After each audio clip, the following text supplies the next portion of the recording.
Welcome to the Human Capital Innovations Podcast, your go-to source for personal, professional, and organizational growth and development.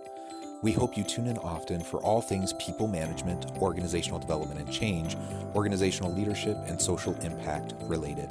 Maximize your personal and organizational potential with Human Capital Innovations Podcast.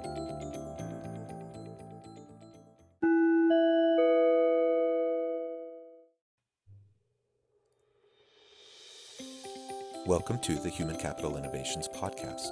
In this HCI podcast episode, I talk with Carol Tibbals about career shifts, marketing for success, and the power of persuasion.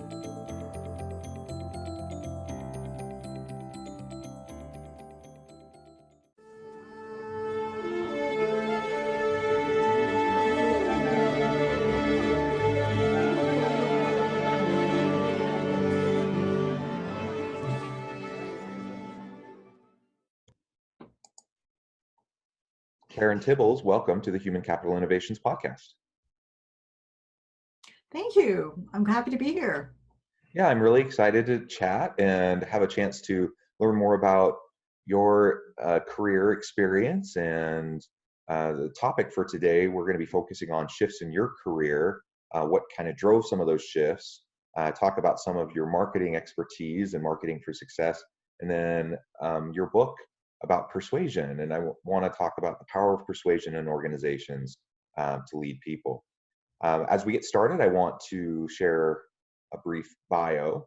Karen Tibbals has been an executive in the area of market research and strategy with stints at, and I'm going to butcher these names. Merck and Novartis and Ogilvy and Mather and Ipsos.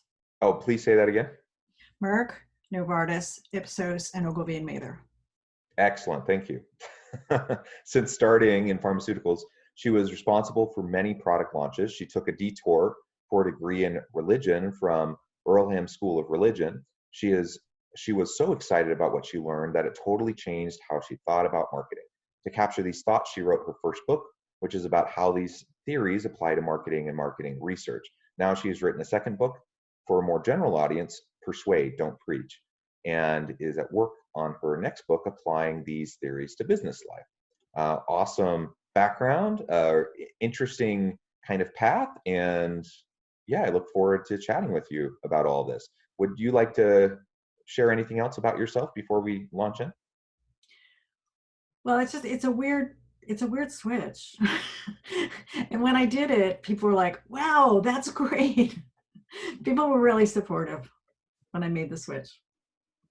Good. And I mean, we all tend to take interesting nonlinear paths in life. Most people do. And so, moving around as we try to figure things out and figure out what drives us and the kind of contribution we can make in the world, it's natural that we can start to explore different things. So I think it's really neat that you felt like empowered and like had the courage to take a shift like that and pursue something that was quite different, but also relevant and informed, your broader professional life. So I think that's really, really great. And maybe we can start there though. You were started in consumer behavior, marketing research, and then you switched to go to seminary, and that changed things for you. Would you mind just sharing like your thought process about how you decided to make that shift and the types of things that did change for you? Well, I had been in market research and strategy and marketing for a long time at a number of different firms, and I had done a lot, and I had gotten to the level where I was, doing teaching and mentoring and had a staff and, all that sort of thing. And I loved the field, I really did, and I really was good at it. And I launched a lot of products for the firms that I worked for. Some of them several billion-dollar products, so very successful. But I found myself changing jobs like every 3 or 4 years, and I was like, something's going on. And then it was interesting when I took my son to colleges to look at it, I started thinking maybe I'd like to do something different. And that kind of set me on a path where I was open to doing something different. And then, of course, because I went to seminary, you have to hear that there was a religious a religious message that I could do this. And so I didn't really know what I was going to do when I went to seminary. I thought I might go into teaching. I didn't know that I was going to come back to marketing and to consumer behavior. Actually, I thought I was going to teach ethics is what I thought I was going to do. So, but I learned that, adjunct professors make very little money, and it wasn't really a good move. So, and then during seminary, I just got enthralled with this theory that I found. I was writing my thesis, where I dug into why Quakers had made certain decisions about their business life in the past few centuries and how it had changed. And I was looking for theories for how to explain it. And I found this theory, and it just changed the way I looked at the whole perspective of everything I'd done. And because when I was in marketing, we always looked at consumers as individuals. They were operating as individual, making individual decisions. But we never looked at the effect of their group, because we never thought, okay, well, they belong to this church. That won't really matter. It's an individual church. But what this theory, which is called Moral Foundations Theory by Jonathan Haidt, what it says is that we have this group identity that we belong to that influences how we view the world. And when I thought about it, I could trace back the things I was hearing in the focus groups and in the surveys that I was doing to understand. It provided another layer of understanding that was missing, and that I think the profession as a whole doesn't get. And I've been integrating myself back in the profession, and going to conferences and talking to people and stuff, and becoming part of professional groups. And people, they hear what I'm saying, but it just doesn't. They're not really thinking about all the implications the way I did, which is why I wrote the first book. Yeah, well, that's super interesting. And I don't know if you know anything about my background, but I do work in organizational behavior, organizational development. My PhD is in sociology, so I definitely I definitely understand where you're coming from, and the power of groups and teams, and the power of organizations and institutions and systems to drive behavior is very well documented. So I'm glad that that's something you felt like you were able to have an aha moment about and pull back into your work, because that's only going to improve and enhance what you're able to do for organizations through Right. your market launches and strategies and such. And then that just came from reading Jonathan Haidt's best-selling book, The Righteous Mind, which a lot of people read. It's been on the bestseller list. Very good book, by the way. I highly endorse that book. I really Oh, love that one. it's wonderful. But what I found was that people just don't know what to do with it. Like it changes the way you look at things, but you don't know what to do with it. And there's another pair of psychologists, Rob Willer and Matt Feinberg. Willer's at Stanford, Matt Feinberg's at University of Toronto, who have done a number of studies that they published that have consistently shown that you can use the value system that moral foundation theory uses to describe to change the way you talk about things, and that changes people's minds. So you don't have to just understand what's going on. You can actually have an impact on how they're listening to what you're saying. And I'm just now reading Jonah Lerner's new book, Catalyst. I don't know if you've read that. Yeah. And I found that he has their work in his distance area, where he talks about how you make it less distant for people. Yeah, so that's really great, and some excellent insights in those books, absolutely. And I'm glad that you've been able to pull that back into your work. So I'm curious, like if you were to share in a nutshell, like the 1, 2, 3 things that you learned from this new exposure in seminary to your exposure to these books, and what that means like in practice to how you've changed your work in marketing. So I'll take it back to the movement of brands thinking that they need to take a stand on a political issue, like Black Lives Matter or gay rights. And, they have good reasons for doing so. But what they don't realize is that, so I'll go back to brand theory. So the reason why brands exist, the reason why brands are powerful, is it helps us reduce the amount of cognitive energy that we expend when making a decision. And the people who need that the most, people who desire that the most, tend to be more conservative. So the brand profile, when you look at the political leanings for brands as opposed to new products, it tends to be conservative. And that's true in food, it's true in all sorts of beer, it's true in restaurants, it's true in a lot of different categories.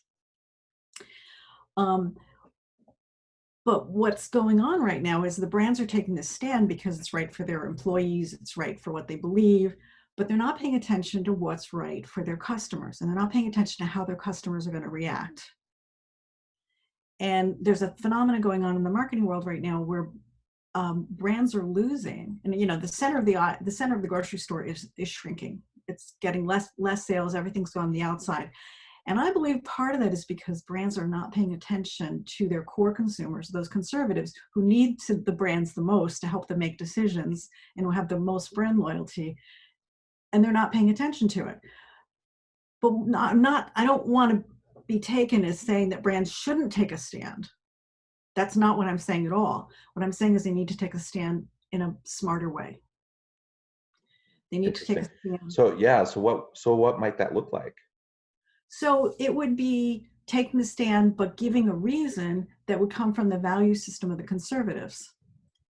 So for Black Lives Matter might be something like, we believe Black Lives Matter because they've been here in this country, they're truly Americans.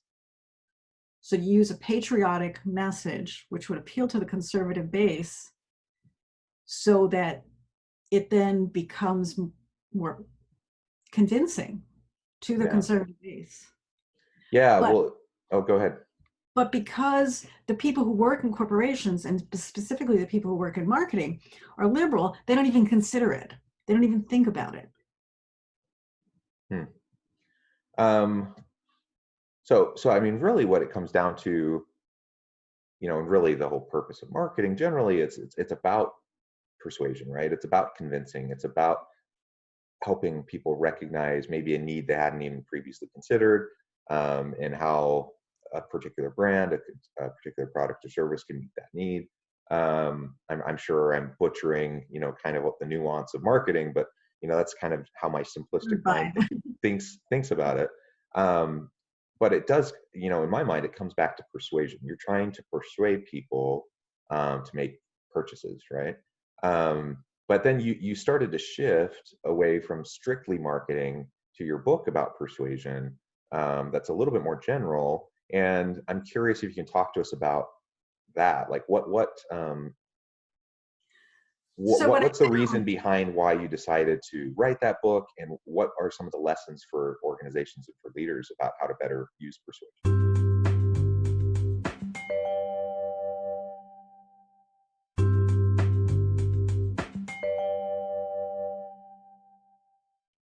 Yeah, well, this theory just has implications all over, and I just am overwhelmed with how many implications I see from it. And it sort of amazes me that I'm really the only person talking about it, or been one of the only persons talking about it, because I think this theory goes so far in explaining what's going on and then giving us tools for how to deal with it. But when I wrote my first book, I wrote it to a marketing audience because that's my background, and it was very easy for me to see the implications. And I would tell people in my life, friends and family, about the book, and they would say, "Oh, and they'd get a copy of the book and they'd read it, and then they go, 'That's really interesting, but what do I do with it?'" They wanted to have a way to apply it to their own life. So my second book is written for all those people, the rest of the world, who wants to know, I can't talk to Uncle Joe at Thanksgiving, or in my case, Aunt Dot, because I couldn't talk to my Aunt Dot about her immigrant caregiver. Which is a story I tell in the book. And I didn't know what to say. When she made a rude comment about that immigrants shouldn't be let in the country in front of her immigrant caregiver who had been giving her care for years and keeping her out of a nursing home. And I told her she was being rude because I didn't have any tools. I didn't know anything else to say. So this book is really a roadmap of how to navigate those difficult personal situations that we have. And we have it, you know, everybody's having them. I mean, it wasn't just me. um, and so, so I had to think through how would I, now that I know this, well, unfortunately my aunt dad is gone, so I can't go back and do this, but I can think about what I would say instead. Well, And yeah. I think generally in society right now, you know, we have socio-political kind of angst and turmoil. We have protests nationally. We're in the middle, of course, of a pandemic. We're in an election year, so people are nervous about that. There's lots of, and I should also say the political divide is probably wider than it's ever been. So yeah, it can be difficult to have those kinds of conversations with people who come from vastly different backgrounds or worldviews, who just see things so completely differently. So I love that you're taking on that approach to try to be a bridge builder and to try to help people understand, like, maybe there's more effective ways to communicate and have those difficult discussions, to help, you know, for persuasion, but even if not to persuade, even if not to bring someone around to your point of view, at least to be able to have constructive conversations with people again, um, and to because we're heal the relationships, because right now we're not exactly. talking to each other. There's data out to show that people won't consider dating someone if they're from a different political party. I mean, it's just sad. And we're about to have this election, and Thanksgiving is like 3 weeks after the election. What is Thanksgiving going to be like? No matter what the result is, what is Thanksgiving going to be like? Yeah. I get it. And, you know, I have some of those tensions in my own family as well, like you were describing. Um, so I know it's the focus of your next book, but let's talk now a little bit more about what this looks like in the workplace. Like, how can some of these principles apply for leaders trying to effectively manage and lead their people when you have, you know, we talk about it, diversity and inclusivity. We want people from different backgrounds with different ways of thinking, and then you're a leader of these people, and there's contention potentially there, you know, certainly different points of view, having difficult discussions with them, all those sorts of things come into play, and then just trying to lead and persuade people towards, you know, the course that you see, you know, as the correct course. So what are some of the lessons you've learned that can apply now into the workplace setting? Yeah, I see. One of the ways that I work in my books is I collect articles about different workplaces, and I'm working on a new book. My third book will be about how to apply leadership principles, because I think there's a void in the leadership literature that focuses on there's starting to be some work on followership, but what I think there really needs to be is a match between the leadership style and the type of followers that they have. And leadership literature just doesn't address that at all. It says this is the way to lead, and certain groups have a higher what's called a high need for cognitive closure, um, and those tend to be people who are conservative. So you need to interact with them in a different way than if you have a group that's willing to spend time and deal with nuances. And I'll compare and contrast two recent events in the last few years.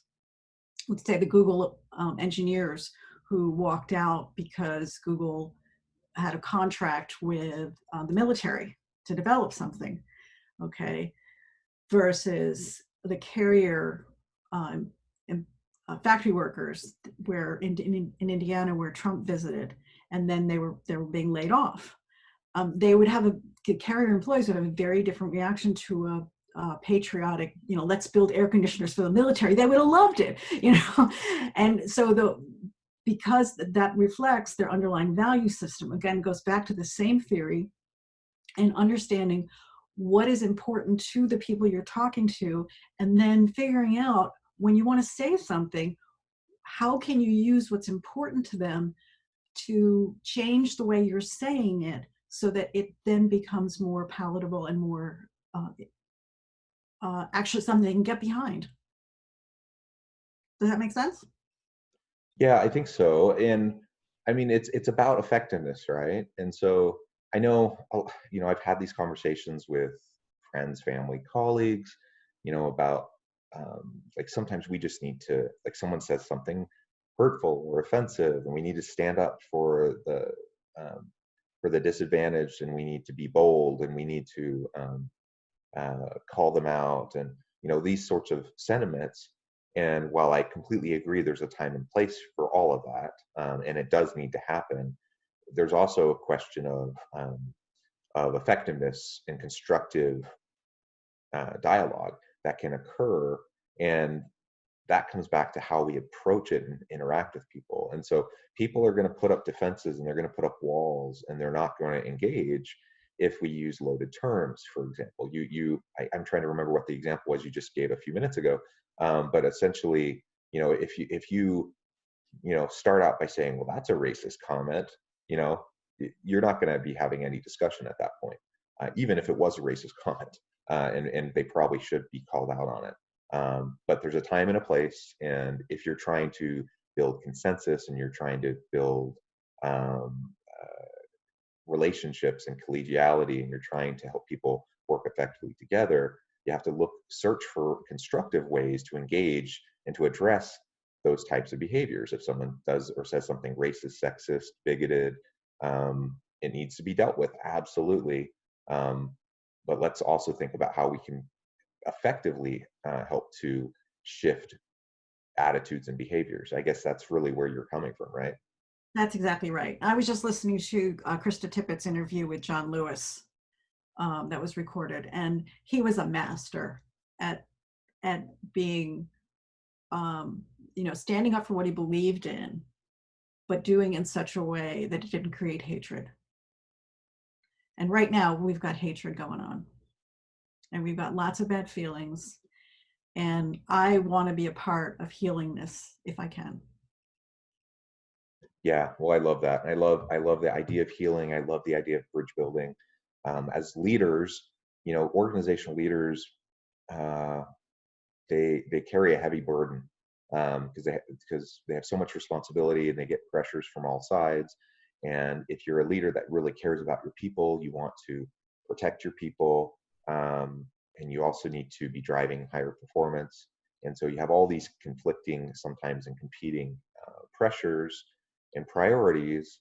And ultimately, um, if you fall on if you decide I need to just take a stand and make an example of this person, because of something that was done or said, there might be a time and a place for that. But in the normal day-to-day interactions that you have with workers, if that's kind of your go-to style, to always make an example of someone, to always call them out in public, and to use those loaded types of terms that will set people off or build or raise walls, then you're just not going to have an effective team.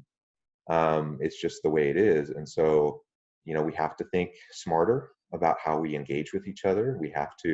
I also think we need to try really hard to be understanding and give people the benefit of the doubt, understanding that a lot of people maybe don't have the right language to express themselves. And so sometimes they may say something in an incredibly clumsy way, even in an incredibly offensive way, but maybe that's not really their intent. So we can try to give people the benefit of the doubt and help them along as they learn how to more productively engage in these types of difficult discussions or disagreements or whatever in the workplace. Then we can have better outcomes. Yeah. And the thing is that this work is not easy to do. I mean, I've been thinking this through for years and years and years. And, again, people who read my book know, okay, you give me tools, but now I need help. So, I mean, I'm trying to create workshops for people to help them figure out how to do it, because, seeing it in the wild and identifying it and then being able to act in the moment, it's tough when you want to change your behavior. Changing behavior has 4 steps, where there's conscious, unconscious incompetence, conscious incompetence, conscious competence, and then unconscious competence. And it takes a lot of work to get to that fourth stage. So I'm hoping to help people in these workshops. I have the first one planned in September, to help people go through them in such a way to help them practice it, and actually make this real. Yeah, well, that's wonderful, and I applaud you for the good work you're doing in this space because it's really needed. Um, Karen, we're about out of time, and I really appreciate the lively discussion. Before we part ways, though, I would love to give you a chance to share with listeners how they can get in contact with you and learn more about what you're doing. Right. Well, you can, there's 2 books. Persuade, Don't Preach is the most recent one for general audience. For marketing audience, it's Marketing Landmines. They're both available on Amazon. And my website, I have several websites. I have one for each book, marketinglandmines.com and persuadedon'tpreach.com. They can get in touch with me at Karen at Ethical Frames, which is the name of my company, ethicalframes.com. So Karen at ethicalframes.com. Wonderful. Well, thank you so much. It's been a true pleasure talking with you. I look forward to seeing when your 3rd book comes out, as I suspect that'll be an incredibly useful tool for leaders and organizations. I encourage my listeners to reach out to find out more about what you do, and to connect. And I hope everyone stays healthy and safe and have a wonderful week.